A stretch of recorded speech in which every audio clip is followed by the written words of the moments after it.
Hello, Kerala food റെസിപ്പിയിലേക്ക് ഏവർക്കും സ്വാഗതം. നമുക്കിന്ന് നെയ്യപ്പം തയ്യാറാക്കാം. അതിനാവശ്യമായ സാധനങ്ങൾ എന്തൊക്കെയാണെന്ന് നോക്കാം.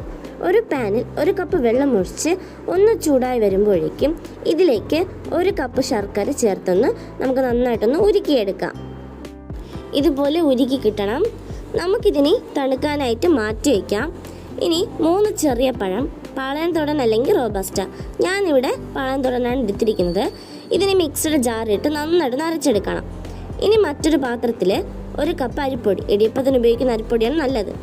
ഇതിലേക്ക് 1/4 കപ്പ് മൈദ, നേരത്തെ തയ്യാറാക്കി വെച്ചിരിക്കുന്ന പഴവും ശർക്കര പാനിയും ഇതിലേക്ക് ചേർത്ത് നമുക്ക് നന്നായിട്ടൊന്ന് ഇളക്കി യോജിപ്പിക്കണം. ഇതുപോലെ നന്നായിട്ട് നമുക്കൊന്ന് ഇളക്കി കൊടുക്കാം. ഇതുപോലെ ഒന്നാവുമ്പോൾ നമുക്കിത് പുളിക്കാനായിട്ട് മാറ്റി വയ്ക്കണം. ഒരു 6-5 മണിക്കൂർ മതി. ഇനി നമുക്കിതിലേക്ക് ചേർക്കാനുള്ള തേങ്ങക്കൊത്ത് തയ്യാറാക്കാം. ഒരു പാത്രം അടുപ്പിൽ വെച്ച് ചൂടാക്കി അതിലേക്ക് കുറച്ച് നെയ്യ് ഒഴിച്ച് കൊടുത്തതിന് ശേഷം അതൊന്ന് ചൂടായി വരുമ്പോൾ ചെറുതായി നുറുക്കി വെച്ചിരിക്കുന്ന തേങ്ങാക്കൊത്ത് അതിലേക്ക് ചേർത്ത് നന്നായിട്ടൊന്ന് വഴറ്റിയെടുക്കണം. ഒന്ന് ചുവന്ന് വരുമ്പോൾ നമുക്ക് തീ ഒന്ന് ഓഫാക്കാം.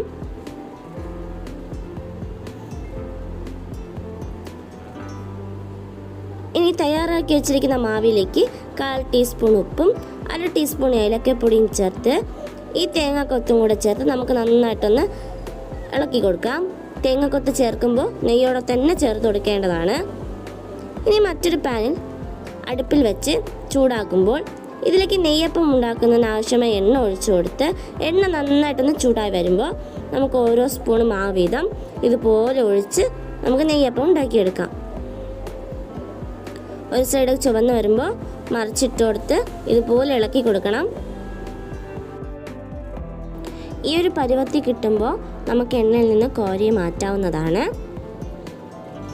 ഇവിടെ നമ്മുടെ നെയ്യപ്പം തയ്യാറായിരിക്കുകയാണ്. സ്വാദിഷ്ടമായ ഒരു 4 മണി പലഹാരം. അടുത്ത നല്ലൊരു വീഡിയോയുമായി കാണാം. ബൈ.